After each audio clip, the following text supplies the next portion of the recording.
নানান দাবি নিয়ে রাজপথে ইসলামী আন্দোলন বাংলাদেশ গণমিছিলের পাশাপাশি গণসমাবেশ করেছে দলটি। এতে যোগ দেন দলের কেন্দ্রীয় নেতাদের পাশাপাশি জেলা ও উপজেলার নেতাকর্মীরা। মঙ্গলবার বিকেলে মাদারীপুর শহরের স্বাধীনতা অঙ্গনে ইসলামী আন্দোলন বাংলাদেশ জেলা শাখার আয়োজনে অনুষ্ঠিত হয় গণসমাবেশ।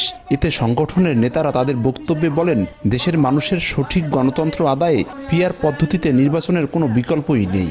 আল্লাহর রহমতে এইরকম একটা পদ্ধতির কথা উল্লেখ করেছেন, যেই পদ্ধতিতে একজন ভালো মানুষ, একজন গুণী মানুষ এবং একজন দুঃখী মানুষ, যে যে স্তরের মানুষ হোক, তার ভোটটার সমান অধিকার পাবে।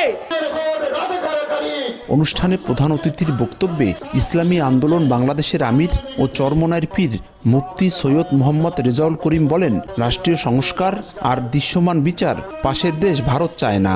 এটি হলে ভারত বাংলাদেশকে আর গোলামের জিঞ্জিরে আবদ্ধ করতে পারবে না। আমাদের দাবি ছিল যে জুলাই অভ্যুত্থানে আমাদের হাজার হাজার মায়ের কোল যে খালি হলো, যারা পঙ্গু হলো, চক্ষু হারালো, সেই ভাষা কি আপনারা বোঝেন না? সেই জুলাই চেতনা কি আপনারা ভুলে গেছেন? যেই মানুষগুলো জানের মায়া ছেড়ে রাস্তায় নেমেছিল কেন?